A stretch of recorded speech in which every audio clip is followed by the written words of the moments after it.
আজ আমরা চলে এসেছি সুভাষ গ্রামের কাছে অবস্থিত আড্ডা 148 ক্যাফেতে। আমরা এখানে এসেই সবার প্রথম যেটা দেখলাম, এখানের অ্যাম্বিয়েন্সটা খুবই সুন্দর, যেটা আপনারা ভিডিওতে দেখে বুঝতেও পারছেন যে কত মানুষ এখানে আছে, বসে আছে। তো আমরা এখানে কিছু খাবার টেস্ট করেছি, তো চলুন দেখা যাক।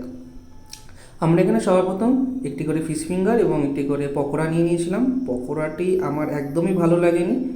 10 টাকা দাম নিয়েছে, কিন্তু সেই 10 টাকা হিসেবে সেরকম টেস্ট আমার মনে হয়নি। চিকেনের পিসটাও ছোট। আর এই যে ফিশ ফিঙ্গারটা যদি খেয়েছি আমি, আমার ভালো লাগেনি টেস্ট একদমই। ফিশ ফ্রাইটার ভিতরে ফিশের কোয়ান্টিটি যথেষ্ট বেশি ছিল, 25 টাকা দাম নিয়েছিল। ফিশ অনেক ছিল কিন্তু টেস্ট ছিল না। এবং তারপরে আমরা নিই noodles, egg chicken mix noodles. But এখানে দেখতেই পাচ্ছেন না এগ দেখা যাচ্ছে না চিকেন। ওই খুঁজে খুঁজে পাশ থেকে বার করে চিকেন এবং এগ খুঁজে আপনাদেরকে দেখাতে হচ্ছিল। সো আর এবার টেস্টটা যদি করেছিলাম যখন, তো 60 টাকা দাম নিয়েছিল এবং দাম হিসেবে ডিসেন্ট খেতে ছিল, খারাপ বলবো না। দামটা চাউমিনের নুডলস হিসেবে খুবই কম। আপনারা চাইলে একবার ট্রাই করতে পারেন।